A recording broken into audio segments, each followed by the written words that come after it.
Hello student, today we will start the transportation system used in mines. Okay, and this is the mine machinery 1 unit 2.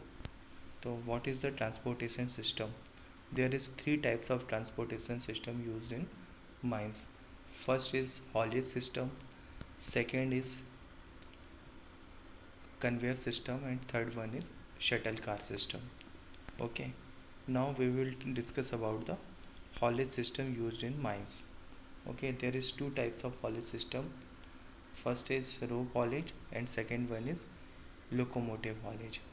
दो type के होते हैं, एक रोप haulage होता है और एक लोकोमोटिव हॉलेज होता है. क्या बेसिक डिफरेंस क्या है दोनों में, लोकोमोटिव हॉलेज और रोप हॉलेज में? लोकोमोटिव हॉलेज होता है उसका सेल्फ जनरेटेड पावर सिस्टम होता है.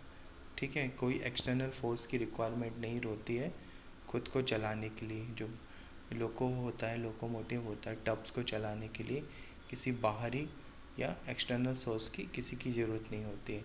लेकिन रोप हॉलेज में क्या होता है, एक्सटर्नल सोर्स की रिक्वायरमेंट होती है, यानी रोप के थ्रू जो टब्स हैं वो खींचे जाते हैं. और रोप कहाँ कनेक्ट होती है? रोप कनेक्ट होती है किसी ड्रम से या पुली से. ठीक है, तो ये है basic difference between the rope haulage and locomotive haulage. Okay, now we will discuss about the rope haulage, types of the rope haulage. What types of rope haulage? First is the direct rope haulage. Direct rope haulage में एक और आता है tail rope haulage. Okay, second is endless rope haulage. ये भी दो type का होता है, over rope and under rope. Third is man and tail rope haulage, and fourth is gravity haulage. Okay, now we will discuss about the direct rope haulage. क्या होता है direct rope haulage? This is the simplest system employing one pulling rope and one haulage drum for hauling the mineral in tubs. ठीक है, इसमें क्या होता है, एक पुलिंग रोप होती है और एक ड्रम होता है, हॉलेज ड्रम होता है. ठीक है, ये क्या करता है, इन्हीं के बीच में टब जो होते हैं हॉल करते हैं, टब्स और mine car, up to the gradient which is generally stable then 1/10. 1 से 10 के बीच में 1/10 का ग्रेडियंट होता है. Okay, the haulage engine situated at the top of the inclined roadway. Inclined जो रोडवे है उसके टॉप पोर्शन में, टॉप में क्या होता है, हॉलेज इंजन को कनेक्ट किया जाता है. ठीक है, the train of tub is attached to one end of the rope and other end being fixed the haulage drum. Okay, जो रोप का एक जो एंड है वो टब से कनेक्ट होता है, ट्रेन टब से कनेक्ट होता है, और दूसरा जो होता है वो फिक्स होता है ड्रम से.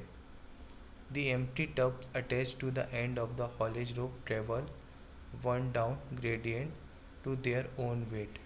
जो एम्प्टी टब होता है वो अपने खुद के वेट से ग्रेडियंट के कारण, ठीक है, ये नीचे डाउन हो जाता है. इसमें कोई पावर की रिक्वायरमेंट नहीं होती है, क्योंकि ठीक है ऊपर से कुछ चीज़, यानी जो टब है वो अपने वेट के कारण नीचे लुढ़क जाता है. ठीक है, नीचे डाउन हो जाता है. और द रोप इस, ठीक है, लेकिन अपन को ऊपर लाना है तो ऊपर क्या है, ऊपर एम्प्टी ऊपर लाने के लिए हमें लोडेड टब की ज़रूरत पड़ती. लोडेड टब जो होता है वो नीचे से ऊपर आता है और एम्प्टी टब जो है ऊपर से नीचे आता है. तो ऊपर से नीचे आने के लिए एम्प्टी टब को किसी एक्सटर्नल फोर्स की या किसी की जो रिक्वायरमेंट नहीं होती, लेकिन लोडेड टब को नीचे से ऊपर आने के लिए हमें फोर्स की रिक्वायरमेंट होती है. ठीक है, वो होता है ड्रम के थ्रू रोप हॉल करती है. Okay, the rope speed is generally 8 to 12 kilometre per hour. 8 से 12 किलोमीटर पर आवर के बीच की रोप स्पीड होती है. This system can operated between any point of haulage plane of and haulage engine. ठीक है, any point of the haulage plane and haulage engine, कहीं से भी ऑपरेट किया जा सकता है इस चीज़ को. ठीक है, इसका डिसएडवांटेज क्या है? डिसएडवांटेज होता high peak power demand as load start its journey. अब लोडेड एम्प्टी टब है, नीचे आके लोड हुआ, ठीक है, तब तक वो रनिंग कंडीशन में नहीं रहता। अब ठीक है, स्टॉप रहता है। स्टॉप को रनिंग कंडीशन में लाने के लिए हाई पीक पावर की ज़रूरत होती है ड्रम में। ये इसका मेन डिसएडवांटेज है। अगर वो रनिंग कंडीशन में चलता रहे, इसका स्पीड बढ़ाना है तो उतना पीक पावर की ज़रूरत नहीं होती है। जैसे एंडलेस हॉलेज में लगातार कोई एंड नहीं होता, लगातार चलता रहता है, ठीक है। तो ये इसका डिसएडवांटेज है। सेकेंड है सर्वर ब्रेकिंग ड्यूटी और डाउनवर्ड रन। ब्रेकिंग ड्यूटी और डाउनवर्ड रन, यानी जब टब ऊपर से नीचे आता है तो उसमें एक ब्रेकिंग सिस्टम लगाना ज़रूरी है।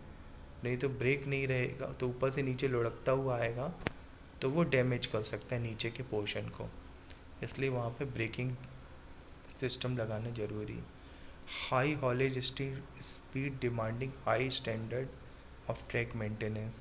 हॉलेज स्पीड इसमें ज़्यादा होती है क्योंकि ऊपर से नीचे स्पीड में आता है टब, एम्प्टी टब, तो ट्रैक मेंटेनेंस प्रॉपर होते रहना चाहिए। Not suitable for mild inclination of roads.